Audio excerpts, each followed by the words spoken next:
Hello, and welcome to another episode of Untraditionally Traditional, a podcast with me, Brittany Duncan, a millennial homemaker. Join me each week as I share all the things I've learned that make keeping your home, garden, and life running smoothly, all while working. If you are enjoying the podcast, please be sure to subscribe in your favorite podcasting app so you get the episodes downloaded straight to you every Monday. Now, on to today's episode. Hello, and welcome back to Untraditionally Traditional, a millennial homemaker. This is your host, Brittany Duncan, bringing you episode 111, which is going to be a hodgepodge of different things I've been thinking about lately. But before I dive into the main episode topic, let's go over my favorite things of the week. First, I'm a kid in a candy shop. My in-laws have kept all of my husband Johnson's good quality clothes, books, and toys, like eating things that he used when he was a baby for 34 years. Now that we have a son, they just drove out a U-Haul trailer full of all these goodies. Our garage is packed. There's so much to go through, and it's so fun. Of course, I started on the clothes, and y'all, I am in vintage heaven. They are the cutest little outfits from Gap and Oshkosh and other really great brands.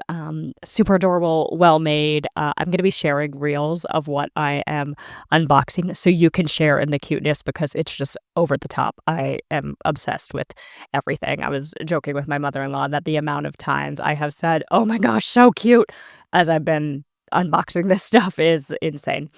If you don't follow me on Instagram, you can find me at Untraditionally Traditional Pod. That's where I'll be sharing these reels. But over there, I also share cooking tips, cleaning tips, gardening tips, all sorts of things for the kind of visual side of the podcast. Because here we're audio only, and so I so appreciate you listening. But if you want to see some of what I'm talking about, my home, my garden, those kind of things, that's where you can do that. Okay, second favorite thing of the week is BioSteel electrolytes, watermelon flavor. My usual electrolyte brand is Just Ingredients, and I love them. But recently, we were up at our family cabin, and I had left a container of BioSteel watermelon up there, so I decided to use some of that for a change. And while it's not as clean as the Just Ingredients brand, it is super yummy. And so right now, breastfeeding, I'm aiming to drink 128 ounces of water. And to put that in perspective, it's 4 Nalgene water bottles. And that's what they say that you should be drinking kind of at a minimum in terms of water. And so it's a ton. I'm not a great water drinker in general. I feel like I was drinking a lot of water through pregnancy, but breastfeeding is like a different game. I drink 2 Nalgene's plain, and then I treat myself to 2 with electrolytes, 1 with the Just Ingredients brand, and then now I'm doing 1 with the BioSteel. For any expectant mothers out there, something I had no clue about was how much water was necessary to drink during breastfeeding. And unlike during pregnancy, if you don't drink this level of water, the dehydration symptoms are pretty brutal. So you have to drink that amount at least, otherwise you pay the price. And so how I'm making that easier on myself is to use electrolytes. And then I also like to put herbal teas as well, because that is a nice warm caffeine-free liquid as well.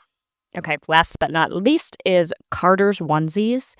They're so great. I have bought a bunch used from this place called Kid to Kid.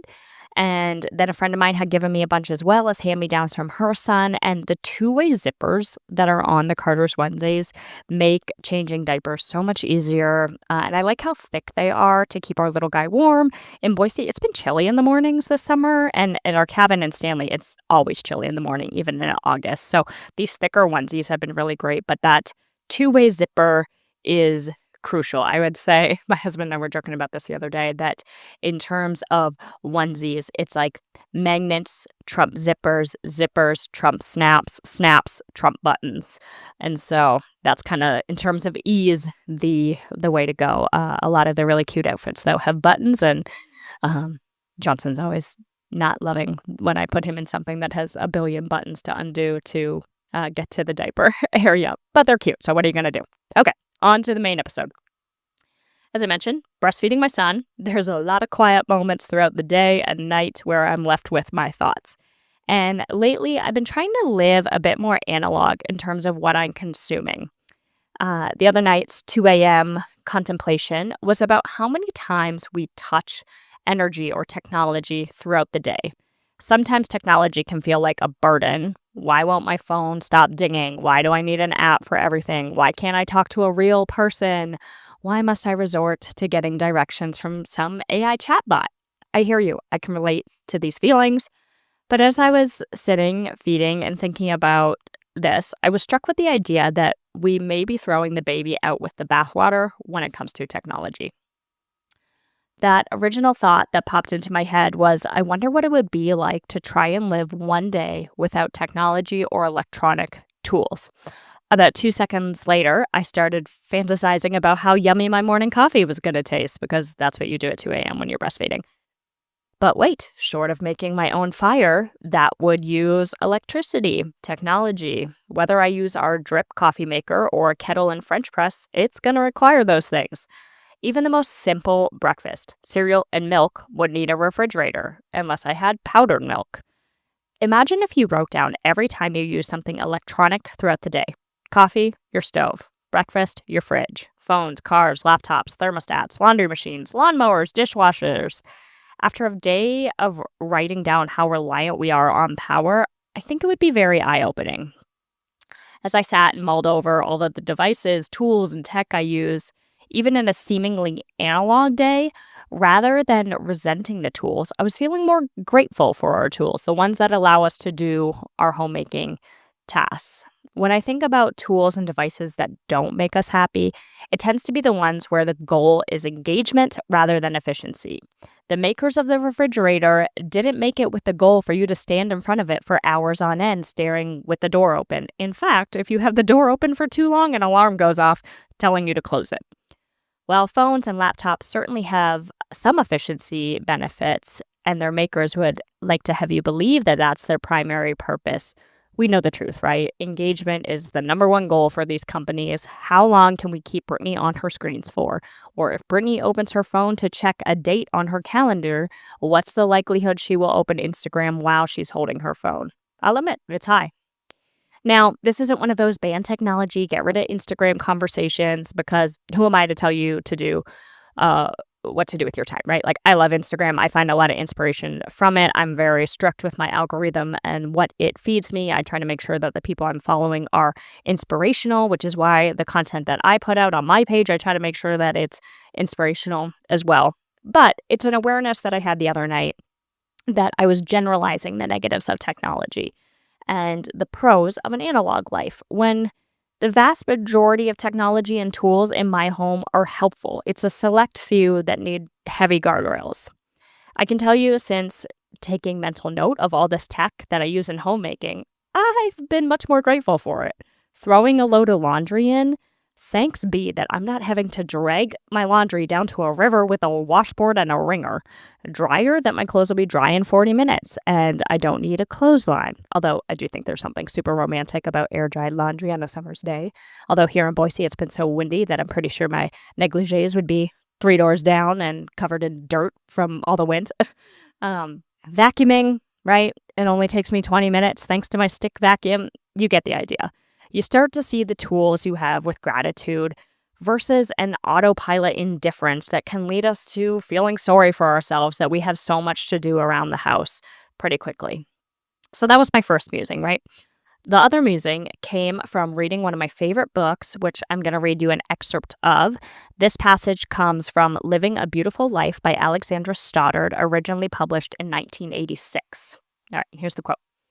Thoreau spoke of scaling down. Many wise people besides Thoreau preach simplicity. Eleanor Brown, the doyenne of interior design in America, now in her mid-90s, this probably past, bless her soul, believes we only need one set of roots. Living requires time. By not overextending ourselves, we avoid fragmentation, clutter, and nonsense. Life is too short for you to be the caretaker of the wrong details. When something small is right, you can forget about it and think about more lofty ideas. Einstein claimed he got all of his best ideas while shaving. A daily ritual like shaving should be as pleasant as possible.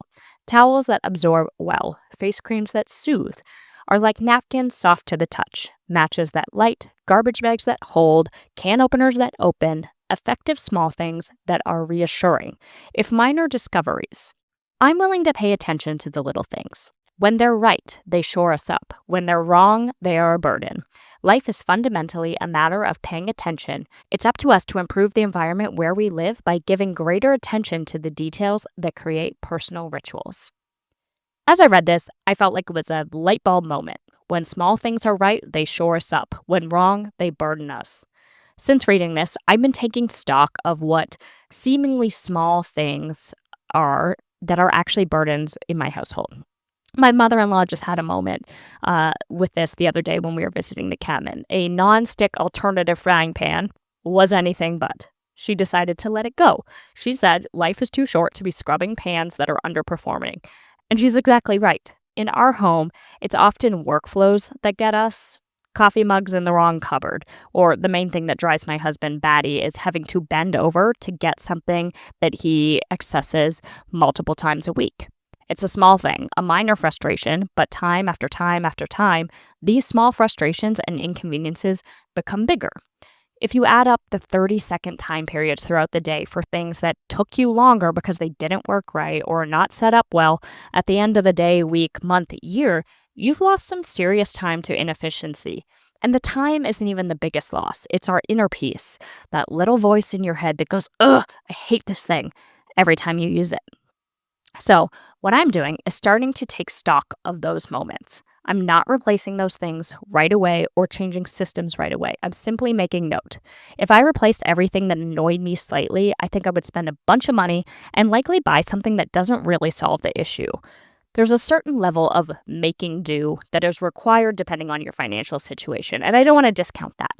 So with my list, first, I am recognizing the issue. What isn't working well? Then I'm thinking through what I already have in the house that may solve the issue. Can I move things around to solve the problem? Do I have something else I can swap and use instead? If not, can I get something to solve the problem used and relatively inexpensively? Be careful with this one, as we don't want to swap out a not great product for another not great product, right? Like, we want to make sure that what we're buying actually feels like a good solution. And lastly, do I need to buy something new to solve the problem? With this, what I recommend doing, if the issue isn't time sensitive, is putting the item in your Amazon cart or on a list somewhere and waiting a month or waiting till the end of the month. At the end of the month, look over your list and budget and see what you need to buy. What's a need versus a want? If it feels like a need, for example, our can opener doesn't open cans without messing with it for 2 minutes, and I didn't see any can openers at the thrift store, purchase. I'll give you a real example from our life. Our sheets are torn. My immediate solution was to sew them. Well, they tore in a different spot, and then again right above where I had sewn them. I've put some in my Amazon cart, and I'm going to live with these tattered sheets until the end of the month and then buy a new set. I'd say you can probably just go ahead and buy the new sheets when they're in a state that ours are in. But we're really trying to be strict on our budget. And so I'm making do as long as I can. And all that said, I know that that first night that I get in new, non-torn, crisp sheets, I'm going to feel rich on life. But sometimes that comes from choosing to live below your standards for a minute. So take note of what's working well in your home, what's not. With those things that are not working well, is there something you can do to fix that issue with what you already have without spending money? Can you buy something used from the thrift store or Facebook Marketplace to solve the issue? Can you move things around? And then lastly, if you need to buy something, sit on it for a minute before just immediately clicking purchase to see if at the end of the month, if it's still an issue, because sometimes the can opener feels like the huge thing, but it's just the straw that broke the camel's back, when in reality, something else was frustrating you more. So I hope this episode and sharing my recent 2 a.m. musings has been insightful for you. Until next time, happy homemaking. Thank you for listening to this episode of Untraditionally Traditional. If you enjoyed the podcast, please share it with those special people who would love it too, and write a review. For more tips and photos of my home and garden, follow Untraditionally Traditional Pod on Instagram. Until next week, let's continue to make our homes places of joy and service to ourselves and those we share them with.